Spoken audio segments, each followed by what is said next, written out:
PIA کا flight attendant 16 mobile phone smuggle کرنے پر گرفتار۔ پاکستان انٹرنیشنل ایئر لائنز کے فلائٹ اٹینڈنٹ کو کسٹم حکام نے کینیڈا سے واپسی پر اسلام آباد ایئرپورٹ پر موبائل فون سمگل کرنے کی مبینہ کوشش کے الزام میں گرفتار کر لیا۔ روزنامہ خبر کے مطابق فیصل مجید، جو 24 اکتوبر کو ٹورنٹو سے PIA کی پرواز PK 782 میں پہنچا تھا، کسٹمز حکام کی جانب سے کی گئی تلاشی کے دوران مبینہ طور پر اس کے جسم سے 16 موبائل فونز برآمد ہوئے اور اسے فوری طور پر حراست میں لیا گیا۔ ذرائع نے انکشاف کیا ہے کہ مجید سیاحتی ویزے پر سفر کر کے اسلام آباد واپس آ رہا تھا جب اسے مبینہ طور پر نئے سمارٹ فونز فراہم کیے گئے۔ PIA انتظامیہ نے مجید کو شو کاز نوٹس جاری کرتے ہوئے 3 دن میں وضاحت طلب کرتے ہوئے ان کے خلاف تحقیقات شروع کر دی ہیں۔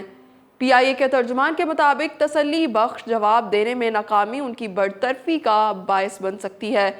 انتظامیہ کا کہنا ہے کہ آپ کے اس اقدام سے قومی ایئر لائن PIA کی ساکھ متاثر ہوئی ہے۔ قومی کیریئر نے ملازمین کی بدتمیزی کے خلاف صفر رواداری کی پالیسی پر زور دیا ہے اور ترجمان کا کہنا ہے کہ ملازمین کی طرف سے کسی بھی قسم کی غیر قانونی اقدام ناقابل قبول ہیں اور ہم غیر قانونی سرگرمیوں میں ملوث افراد کے ساتھ نرمی کا برتاؤ ہرگز نہیں کرتے۔ ترجمان نے تصدیق کی کہ مجید بدستور کسٹمز حکام کی تحویل میں ہیں جو معاملے کی تفتیش جاری رکھے ہوئے ہیں۔ آپ کو بتاتے چلیں کہ PIA کے فضائی عملے کے غائب ہونے کے واقعات میں دن بدن اضافہ ہوتا جا رہا ہے۔ چند دن پہلے کیبن کریو ممبر کینیڈا میں غائب ہو گیا تھا۔ PIA کے فضائی عملے کے رکن جن کی شناخت محسن رضا کے نام سے ہوئی تھی وہ کینیڈا کے شہر ٹورنٹو میں لاپتہ ہوئے تھے۔ محسن رضا کو 13 اکتوبر 2024 کو ٹورنٹو سے کراچی جانے والی PIA کی پرواز PK 784 پر سوار ہونا تھا، لیکن وہ ڈیوٹی پر نہیں پہنچے اور اپنے ہوٹل کے کمرے سے غائب ہو گئے تھے۔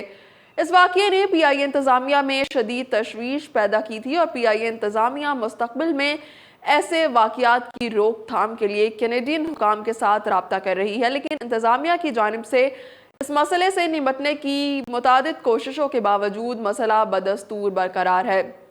واضح ہے کہ مارچ 2024 میں بھی پاکستان انٹرنیشنل ایئر لائنز کے 2 فضائی میزبان مبینہ طور پر کینیڈا میں غائب ہو گئے تھے۔ ڈان اخبار کی رپورٹ کے مطابق 47 سالہ جبران بلوچ کراچی سے ٹورنٹو جانے والی PK 783 پر کیبن کریو کا حصہ تھے اور 29 فروری کو PIA کی پرواز پر تعینات یہ فضائی میزبان واپسی کے لیے ڈیوٹی پر نہیں پہنچے تھے۔ اس کے ساتھ ہی اپنی میزبان ہیرا نوید کو دیجیے اجازت۔ اردو پوائنٹ اسٹوڈیو سے فی الوقت اتنا ہی۔ مزید معلومات اور تازہ ترین خبروں کے بارے میں جاننے کے لیے دیکھتے رہیے اردو پوائنٹ۔